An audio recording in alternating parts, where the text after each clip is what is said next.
Ante todo, muy buenos días, estimados alumnos. El tema de hoy es abdomen 3.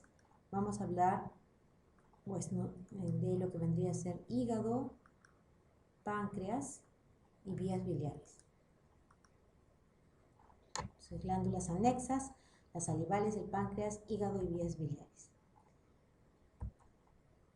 Las glándulas salivales anatómicamente se dividen o se mencionan tres pares de glándulas salivales, ¿no? La parótida, la glándula submaxilar y la glándula sublingual. Fisiológicamente también se denominan a estas tres pares de glándulas salivales mayores, y hay otras glándulas también conocidas como glándulas salivales menores. Hablemos de la glándula parótida. La glándula parótida es la glándula más voluminosa de las tres glándulas salivales que tenemos a nivel de la cabeza. Es una glándula netamente serosa. Es una glándula que pesa de 25 a 30 gramos promedio y que va a tener un conducto que es el conducto parotidio o conducto de Stenum, que desemboca a nivel de la segunda molar superior.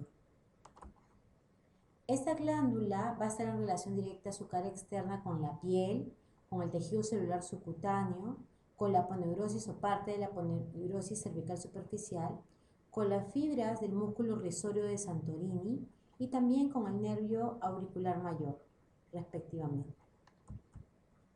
Aquí la tenemos, la pared externa. Luego tenemos la pared anterior. La pared anterior de la glándula parótida está en relación directa con el borde posterior del músculo macetero, que era un músculo masticador, con el borde posterior de la rama ascendente de la mandíbula o maxilar y con el borde posterior del músculo pterigoideo interno.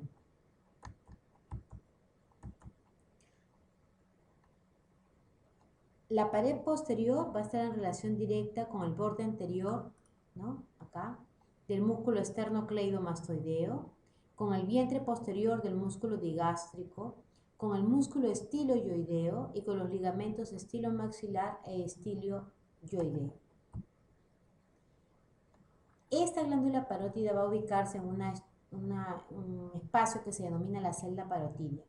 El borde anterior de la celda parotidia, ¿no?, lo forma el borde posterior del músculo macetero, donde prácticamente se une lo que vendría a ser la aponeurosis cervical superficial y la aponeurosis del macetero. Este borde es modificado en posición y dirección constantemente por los movimientos que el individuo realiza al momento de la masticación. El borde posterior de la célula parotidia lo conforma el borde anterior de la región mastoidea, el borde anterior del músculo esternocleidomastoideo, que se une con la aponeurosis cervical superficial. Este borde también es modificado por los movimientos de rotación, flexión, extensión de la cabeza y del cuello, respectivamente. La glándula parótida, la extremidad superior de la glándula parótida, está en relación directa con la articulación temporomandibular o ATM y con el conducto auditivo externo. Y la extremidad inferior va a descansar sobre el tabique intermaxiloparotídico. Los bordes. El borde interno de la glándula parótida está en relación directa con la capa profunda de la aponeurosis parotidia y con el ligamento estilomaxilar. La segunda glándula salival que vamos a hablar, que es la segunda en tamaño también, es la glándula submaxilar.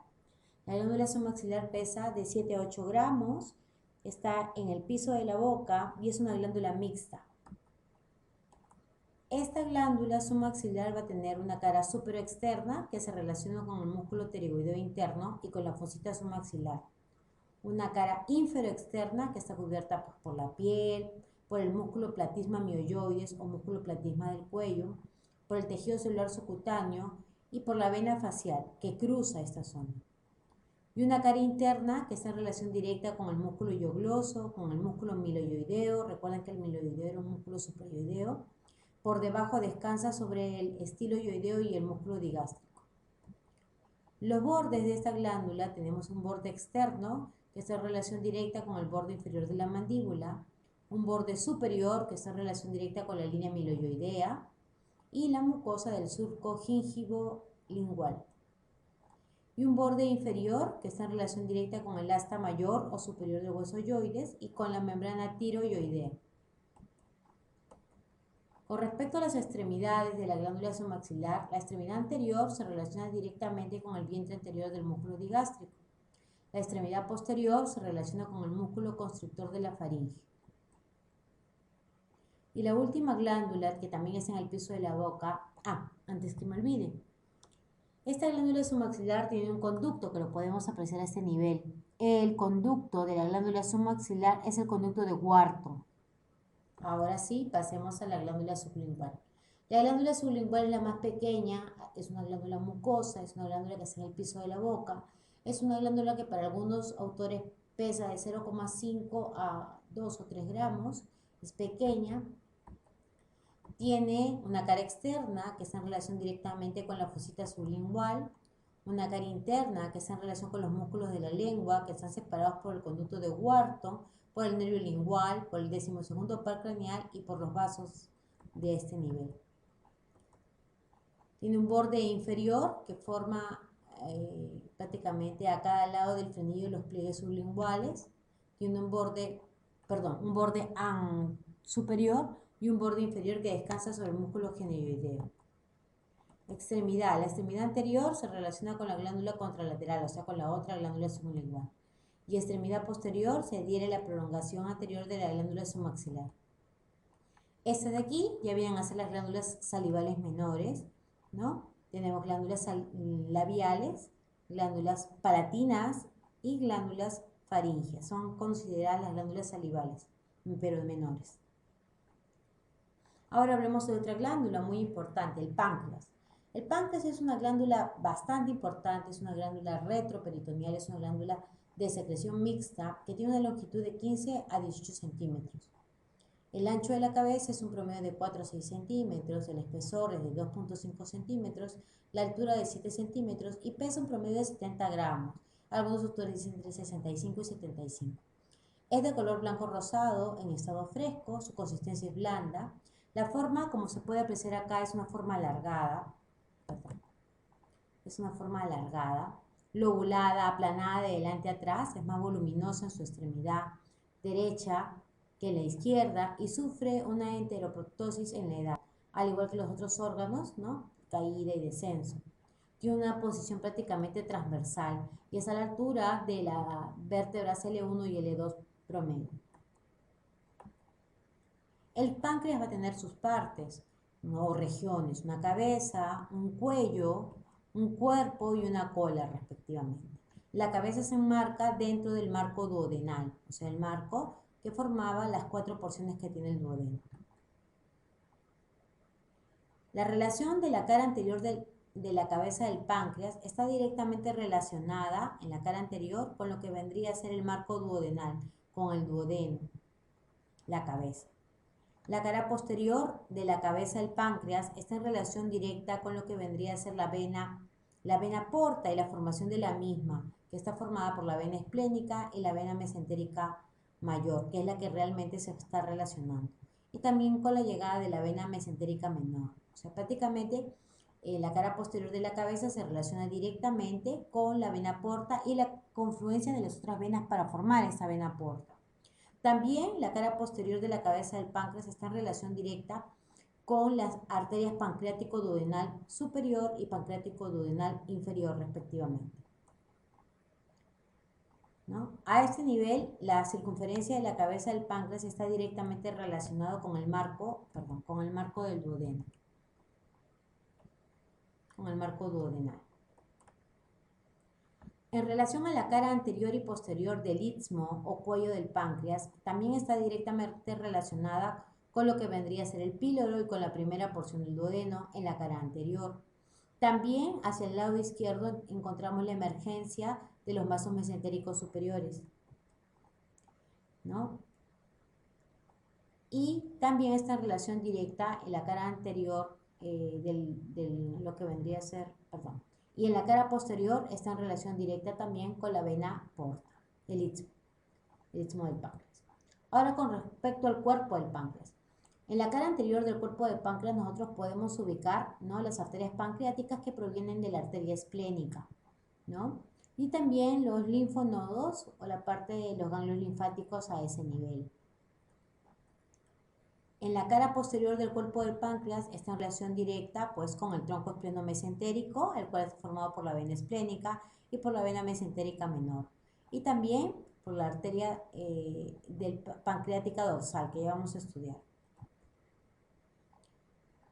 En relación al borde superior, anterior y posterior del cuerpo del páncreas, ¿no? Esta está directamente relacionada pues con la arteria esplénica, está directamente relacionada con lo que vendría a ser el píloro, ¿no? Con la cara posterior del píloro, ¿no? Como lo podemos apreciar en la figura. Relación de la cara anterior, posterior e inferior de la cola del páncreas. Esta va a estar relacionada directamente, ¿no? Por detrás, ¿no? O en la cara posterior con la cara anterior del riñón izquierdo respectivamente. En la cola prácticamente le va a hacer una impresión al vaso. Está relacionada por delante con la arteria esplénica y dando las ramas pues, pancreáticas que nacen de la arteria esplénica y que van por el borde superior del páncreas, con las venas también respectivamente a ese nivel. ¿No? Relación de la cara anterior, posterior e inferior de la cola del páncreas. También podemos decir que ese está relacionado con el mesocolón transverso, está relacionado con el pedículo esplénico respectivamente, ¿no? Está relacionado con la vena mesentérica menor, con la vena esplénica nuevamente. ¿Cuáles son los medios de fijación del páncreas? Se fija el duodeno por tractos conjuntivos, está en relación directamente con los vasos pancreáticos, está en relación con el peritoneo, que lo cubre tanto en la cabeza y el istmo, y lo hace un órgano retroperitoneal, ya que la cabeza y el istmo prácticamente son los fijos y el cuerpo y la cola es la parte móvil, ¿no? ¿Cuáles son los conductos pancreáticos? Tenemos dos, el conducto pancreático principal o de Wilson, que viene de la cola en forma transversal y desemboca en la segunda porción del duodeno en la carúncula mayor, ampolla de váter, esfínter de Oddi. Y de este conducto pancreático principal o de Wilson parte un conducto pancreático o accesorio de Santorini, que desemboca en la carúncula menor, que también se encuentra en la segunda porción del duodeno. Ahí tenemos el conducto pancreático principal o de Wilson y el conducto pancreático accesorio de Santorini. ¿Cuáles son los círculos arteriales a este nivel? Tenemos que tener en cuenta, en primer lugar, que del tronco celíaco emerge una arteria, que es la arteria hepática común. Esta hepática común se divide en hepática propia, la que va al hígado, y gastroduodenal. De esta arteria gastroduodenal nace la arteria pancreático-duodenal superior. Esta arteria pancreático-duodenal superior se divide en anterior y posterior respectivamente. Y de la arteria mesentérica superior nace la arteria pancreático-duodenal inferior, que también se divide en anterior y posterior respectivamente. ¿Quién forma lo que vendría a ser el arco anterior a nivel del páncreas? El arco anterior a nivel del páncreas lo forma la arteria pancreático-duodenal superoanterior y la arteria pancreático-duodenal inferoanterior. ¿Y quién forma el arco posterior? La arteria pancreático-duodenal superoposterior y la arteria pancreático-duodenal inferoposterior. Entonces lo que tenemos que acordarnos acá es que las arterias pancreático-duodenales superior o superior derecha se divide en anterior y posterior respectivamente. Y la pancreático-duodenal inferior se divide también en anterior y posterior respectivamente. Las anteriores se unen entre sí y las posteriores se unen entre sí, ¿no? Formando los arcos o círculos arteriales. También hay otra arteria que es la arteria pancreática dorsal. Esta arteria pancreática dorsal es una rama de la arteria esplénica y a su vez se divide en una arteria hacia el lado derecho, la arteria prepancreática, que pasa por la incisura del páncreas y se anastomosa con la arteria pancreático-duodenal superior anterior. Y luego da una rama izquierda que va por el cuerpo y la cola del páncreas, ¿no? Y es la que se denomina la arteria pancreática inferior del testículo, que se dirige hacia la izquierda y debajo del cuerpo del páncreas respectivamente, y que forma una anastomosis con las ramas pancreáticas que nacen directamente de la arteria esplénica. Acá hay círculos arteriales que vamos a ver, ¿no? Las arterias pancreáticas cortas que nacen de la esplénica, ¿no? La arteria pancreática mayor, entre estas cortas, ¿no? Que desciende detrás del cuerpo del páncreas y se une a la pancreática inferior. La arteria pancreática inferior del testículo, que va hacia abajo y se dirige de derecha a izquierda hacia el cuerpo del páncreas, y la arteria prepancreática. No se olviden que la arteria pancreática dorsal que nace de la esplénica es la que da la prepancreática y la arteria pancreática inferior del testículo. Con respecto al drenaje venoso, este drenaje venoso está prácticamente y directamente relacionado con una estructura que se llama el cuadrilátero venoso de Roche. Este cuadrilátero venoso de Roche está formado por la vena esplénica o para algunos autores como el tronco espleno-mesentérico, por la vena mesentérica menor o inferior, por la vena mesentérica mayor o superior y por la vena renal, ¿no? Por la vena renal izquierda. Este forma el cuadrilátero venoso de Roche, respectivamente, que está en relación directa con la cara posterior del cuerpo del páncreas. Ahora hablemos de otra glándula muy importante que es el hígado. El hígado es una glándula más voluminosa de todo el tubo digestivo. En un muerto pesa 1500 gramos, en una persona con vida pesa de 2000, algunos autores hablan hasta 2500 gramos. Es una glándula bastante voluminosa que va a tener dos caras, una cara antero superior o diafragmática, pues esta está en relación con la cara inferior del diafragma. Esta cara antero superior o diafragmática es convexa. Luego tenemos una cara póstero inferior o visceral. ¿Por qué póstero inferior o visceral? Porque está en relación directamente con las vísceras dentro de la cavidad abdominal, ¿no? También va a tener un borde anterior que es delgado o abiselado, un borde posterior que es romo, ¿no? Y recuerden que el hígado se va a relacionar prácticamente con el músculo diafragma, se va a relacionar con el ligamento redondo que va a llegar a él, se va a relacionar con la vesícula biliar, ¿no? Y en la cara visceral se relaciona pues, con la vesícula biliar también, con el ligamento redondo, con el pedículo hepático, que está formado por la vena porta, la arteria hepática propia, el conducto colédoco, ¿no? Con el surco venoso de Arancio, con la vena cava inferior, con la línea de reflexión peritoneal, porque hay una parte del hígado que no está cubierto por peritoneo, respectivamente. ¿Qué surcos ubicamos? En la cara visceral o posterior inferior ubicamos nosotros la vesícula biliar, ubicamos la vena cava inferior y trazamos una línea que une la vesícula biliar con la vena cava inferior. A esa línea le denominamos el surco longitudinal derecho. Luego unimos el ligamento redondo del hígado con lo que vendría a ser el ligamento pues, de Arancio que hemos referido y formamos de esta manera el surco longitudinal izquierdo. En la parte central o transversal trazamos otro surco que es el surco transverso iliohepático, que es por donde ubicamos al hilio hepático, que es el espacio por donde ingresan o salen estructuras que conforman el pedículo hepático. Y ya hemos dicho, ¿quién forma el pedículo hepático? La vena porta, la arteria hepática propia y el conducto colédoco. Y así nosotros ubicamos los lóbulos, trazando esas líneas en esta cara visceral. Surco longitudinal derecho, surco longitudinal izquierdo, surco transverso hilio hepático y ubicamos nosotros 4 lóbulos.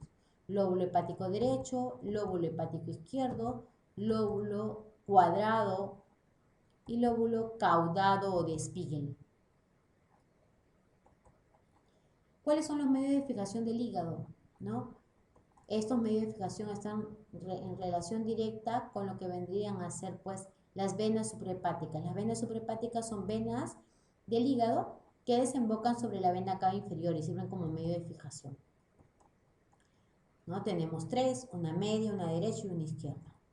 Luego también tenemos un metro medio de fijación, la vena cava inferior, ¿no? Que ya hemos dicho que las venas suprahepáticas drenan en la vena cava inferior. Luego también tenemos el ligamento falciforme o suspensorio que une la cara antero-posterior del hígado o cara diafragmática con el diafragma. El ligamento redondo, que no es otra cosa que la vena umbilical obliterada. Y también tenemos lo que vendría a ser pues, la zona desnuda del hígado donde el peritoneo no lo cubre. Luego tenemos el ligamento coronario, la hoja superior y la hoja inferior de este ligamento coronario que lo cubre tanto en la cara anterior, antero-posterior y posterior-inferior. Y hacia los extremos forman lo que vendría a ser los ligamentos triangulares, el ligamento triangular derecho y el ligamento triangular izquierdo, que son los otros medios de fijación del hígado. También encontramos otro medio de fijación, el epíplon gastrohepático, ¿no? que cubre o protege el pedículo hepático, y también recuerden que este epípleo gastrohepático cubre al círculo arterial de la curvatura menor del estómago, formada por las arterias gástricas. Luego también tenemos, bueno, lo que vendría a ser el pedículo hepático, que ya lo hemos vuelto a referir, ¿no? ¿Y quién forma el pedículo hepático? No olviden la vena porta, la arteria hepática propia y el conducto colédoco respectivamente, ¿no? Los nervios y los linfáticos. ¿Y quién conforma el conducto colédoco? Ya vamos a ir adelantando. El conducto colédoco está formado por el conducto cístico y el conducto hepático común. ¿Quién irriga el hígado? La arteria hepática propia. ¿Y de dónde nace esta arteria hepática propia? Recuerden que del tronco celíaco nacen tres arterias. La arteria gástrica izquierda o coronaria estomáquica, la arteria esplénica y la arteria hepática común. De esta arteria hepática común nace la arteria hepática propia y la arteria gastroduodenal. La arteria hepática propia, al momento de ingresar al hígado, se divide en rama derecha y rama izquierda respectivamente. ¿Cómo es la vena? Acá en este caso la vena que forma el pedículo hepático es la vena porta. ¿Y cómo se forma la vena porta? La vena porta se forma de la vena esplénica con la vena mesentérica menor o inferior y la vena mesentérica mayor. Las tres venas forman la vena porta. Pero aquí hay variantes. Hay algunos autores que unen, y así se ve a la disección, que la vena esplénica se une a la vena mesentérica menor y forma el tronco espleno-mesentérico. Y este tronco espleno-mesentérico es el que se une conjuntamente a la vena mesentérica mayor y forma la vena porta. Otras veces no, la vena esplénica con la vena mesentérica menor o inferior y la vena mesentérica superior, las tres se unen juntamente y conforman la vena porta. O a veces, entre variantes, tenemos que la vena mesentérica menor o inferior se une a la vena mesentérica mayor y estas dos se unen a la vena esplénica formando la vena porta. Hay infinidad de variantes anatómicas en este punto. Entonces, tenemos ahí la vena porta. Usualmente, ¿no?, la variante más común, por así decirlo, es la vena esplénica, se une a la vena mesentérica menor formando el tronco espleno-mesentérico y este tronco espleno-mesentérico no se une a la vena mesentérica mayor y forma la vena porta.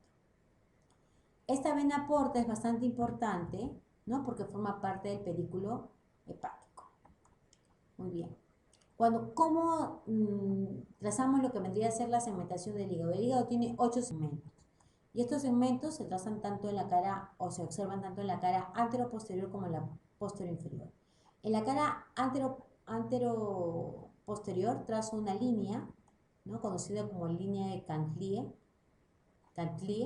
¿no?, que une la vesícula biliar con la vena cava inferior. También tenemos, aquí está la línea de Cantley, la vesícula biliar con la vena cava inferior. Luego tenemos también en relación directa esta división con la vena porta. Recuerden con la vena cava inferior, perdón. Recuerden que la vena cava inferior, a ella drenaban las venas suprahepáticas, que son tres.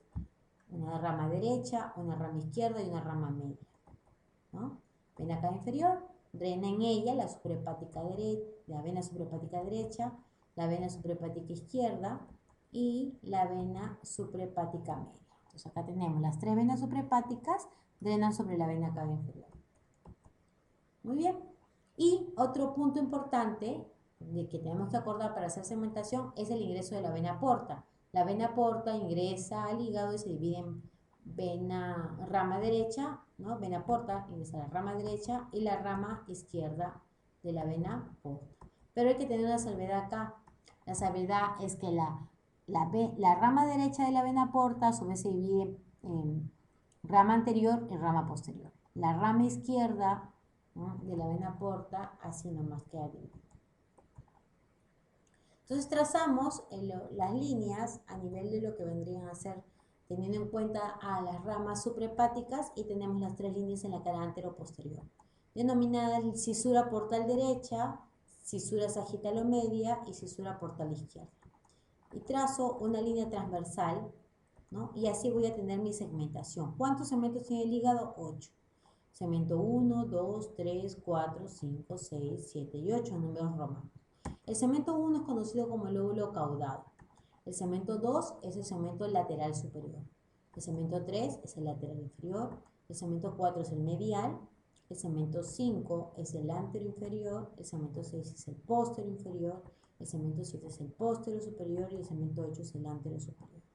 Hay que recordar que del segmento 1 al segmento 4 pertenecen al lóbulo hepático derecho y del segmento 5 al segmento 8 pertenecen al lóbulo hepático izquierdo respectivamente. Entonces acá trazamos las líneas. La unión de la vesícula biliar con la vena cava, la cisura sagitalomedia, ¿no? Lo que vendría a ser la otra línea, la cisura portal derecha en relación con la vena suprahepática derecha, la cisura portal izquierda en relación con la vena suprahepática izquierda y la línea transversal que está a nivel de la altura del pedículo hepático. Y por ende, acá queda dividido este hígado. Entonces, siempre acuérdense empezar como agujas de reloj, ¿no? Está el surco transverso del hilo hepático y empiezo. Segmento 2, como agujas de reloj, en sentido de las agujas de reloj. Segmento 3, segmento 4, segmento 5, segmento 6, segmento 7, segmento 8. Y ahora le ponemos nombre. Segmento 2, lateral superior. Segmento 3, lateral inferior. Segmento 4, medial. Segmento 5, antero inferior. Segmento 6, póstero inferior. Segmento 7, póstero superior. Segmento 8, antero superior. Quiere decir que en la cara antero-posterior yo veo del segmento 2 al segmento 8. No observo el segmento 1. El segmento 1 yo lo puedo observar en la cara visceral o póstero inferior. Trazo las líneas, vesícula biliar, vena cava, trazo el surco longitudinal derecho, trazo la unión entre el ligamento redondo y lo que vendría a ser el uraco, ¿no? El surco longitudinal izquierdo, trazo la línea transversal, ¿no? O línea del surco transverso del hilo hepático. Y me acuerdo, lóbulo, hay una bisectriz, y me acuerdo lo que vendría a ser el lóbulo. Acá hay un detalle, ¿no es cierto? Que vendría a ser el lóbulo caudado. Vamos a arreglarlo acá. A ver, chicos. A ver, un ratito. Acá vamos a ver. Acá hay un error.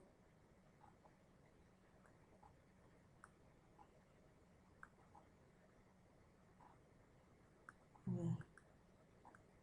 Un ratito.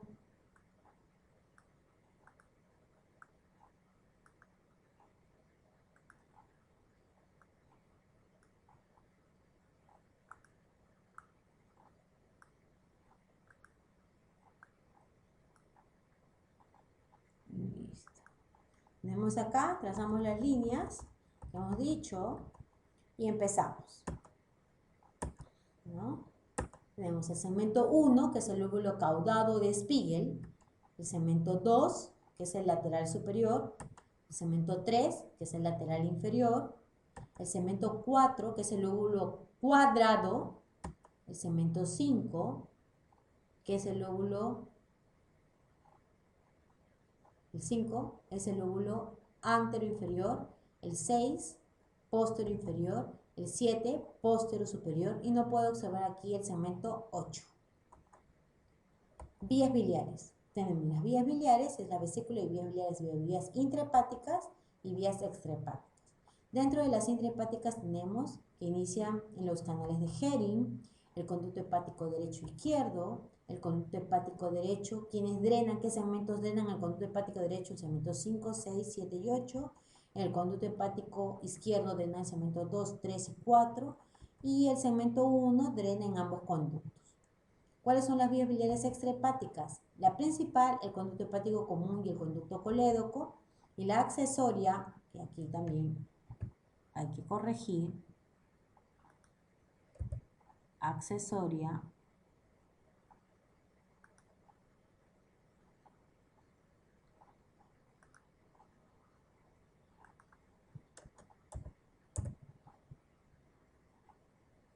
y que la accesoria vendría a ser lo que es la vesícula biliar y el conducto cístico. Entonces, miremos vías biliares extrahepáticas, formado por el conducto hepático común. ¿Cómo se forma este conducto hepático común? Del conducto hepático derecho con el conducto hepático izquierdo. El hígado produce bilis capilares biliares, canalículos biliares, conductillos biliares, que también forman lo que es el conducto hepático derecho e izquierdo. Este forma parte del pedículo hepático, emerge y es el conducto hepático común. Este conducto hepático común, la bilis puede ir a almacenarse mediante el conducto cístico de la vesícula biliar o va por el conducto colédoco de la segunda porción del duodeno y desemboca en la carúncula mayor, ampolla de váter, esfínter de Oddi. Entonces acá observamos el conducto hepático común y este es el conducto colédoco, ¿no? El colédoco, que desemboca en la segunda porción del duodeno. Este es el conducto cístico que va a la vesícula biliar para que la bilis se almacene. Luego, acá tenemos el conducto colédoco que mide de 8 a 10.5 centímetros, tiene un espesor prácticamente de 5 a 7 milímetros, ¿no? Y recuerden que desemboca en la segunda porción del duodeno. Ahora, este conducto colédoco tiene sus porciones supraduodenal, encima del duodeno, lo que bendice la porción retroduodenal, detrás del duodeno, la porción intrapancreática, no dentro del páncreas, y la porción intraparietal, que atraviesa la pared del duodeno. Acá también tenemos la supraduodenal, la retroduodenal, la intrapancreática y la intraparietal respectivamente. El conducto colédoco, no olviden que desemboca en la segunda porción del duodeno, en la carúncula mayor, ampolla de váter, esfínter de Oddi, ¿no? Y acá lo podemos observar, el conducto colédoco como desemboca en lo que vendría a ser la ampolla de váter, la carúncula mayor, ampolla de váter y esfínter de Oddi respectivamente. Conjuntamente con el conducto pancreático principal o de Wirsum, que es el conducto del páncreas, ¿no? La vesícula biliar es un órgano receptáculo que almacena bilis y va a tener partes, va a tener un fondo, va a tener un cuerpo y va a tener un cuello, o algunos le dicen bacinete. Algunos autores también dicen que es el nivel de una válvula, la válvula de Hering. Otros autores no refieren así. Entonces acá yo puedo observar también el fondo, el cuerpo y el cuello bacinete respectivamente. La vesícula biliar tiene su conducto, el conducto cístico, ¿no? Y acá tenemos, no olvidemos que el conducto cístico conjuntamente con el conducto hepático común conforman lo que vendría a ser el conducto colédoco, que forma parte del pedículo hepático. ¿Quién irriga a la vesícula biliar? La arteria cística. ¿Y de quién es rama la arteria cística? De la arteria hepática derecha. ¿Y la hepática derecha de quién es rama? De la arteria hepática propia, respectivamente. A este nivel hay un triángulo. Bueno, hay una variación ahí. Siempre se hablaba acerca del triángulo de Calot. ¿Cuáles son los límites del triángulo de Calot? El conducto cístico, el conducto hepático común y borde inferior del hígado. ¿Cuál es el contenido de este triángulo de Calot? Una arteria, la arteria cística, ¿no? Pero algunos hablan de que no existe tan solo el triángulo de Calot, sino que existe el triángulo de Boudet y el triángulo de Calot. Y que el triángulo de Boudet es lo que hemos mencionado, el conducto cístico, el conducto hepático común y el borde inferior del hígado. Y que la arteria cística atraviesa y forma lo que vendría a ser esta estructura acá, ese triangulito que vendría a ser el conducto cístico, el conducto hepático común y la arteria cística. Esto es lo que vendría a ser el triángulo de Calot. Y todo lo grande vendría a ser el triángulo de Boudet. Muy importante, ¿no es cierto? El triángulo de Boudet, conducto cístico, hepático común, borde inferior del hígado. Y el triángulo de Calot, si hablamos ya de un triángulo de Boudet, conducto cístico, conducto hepático y arteria cística. ¿Quién inerva a este nivel? Los nervios vagos, ¿no? De la parte parasimpática, ¿no? También el plexo celíaco, plexo solar, que es la parte simpática, que acompañan a la arteria hepática y a la vena porta respectivamente. Y con eso terminamos la clase de hoy. Muchísimas gracias.